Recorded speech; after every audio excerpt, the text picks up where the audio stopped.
Hi guys and gals, it's Todd with Prairieland Scoutfitters and Prairieland Bushcraft. Been pretty busy for the last few months working on a big rendezvous we had this weekend, and I've been a little lax in getting some reviews done that were requested.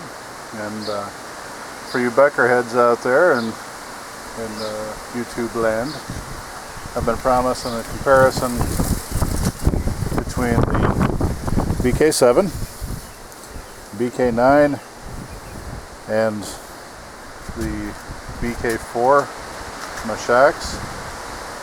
And what I plan on doing here over the next few days is using each individual one. I'm going to kind of take a nod from Adam at E2E and do a lot of the basic stuff that he's been doing with his knife reviews, just so that you don't think I'm copying unabashedly. I'll just go ahead and admit to it right now.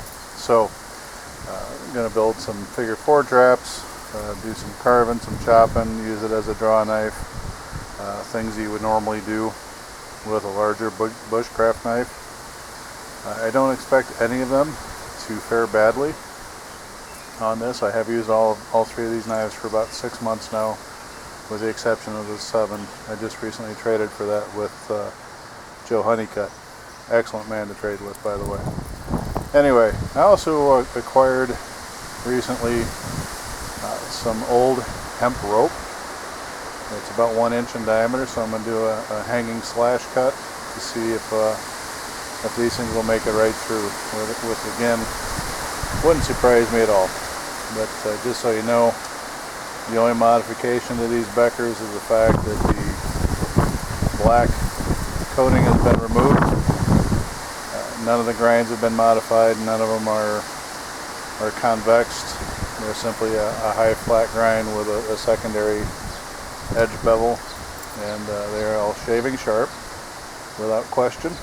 And just so there's no question about this one has been modified versus another one. All three of them have lanyards on them and add a little bit of weight, but the top two obviously are just basically for safety on the follow through. If that thing goes loose in your hand, you don't want it embedding it in your leg. And I will replace the paracord skull head lanyard on the BK7 with a similar one when it comes to the cutting on that. Anyway, keep this in mind.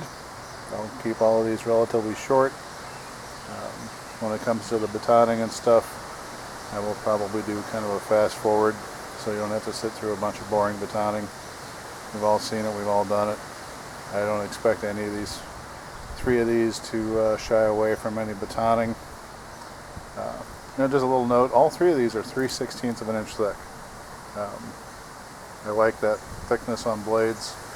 I do carry and use bushcrafting blades that are as thin as 1/8. I have a Sugar Creek Bushcrafter from Sugar Creek Knife Works that does exceedingly well in the field, and it's only 1/8 of an inch. This just happens to be my favorite thickness.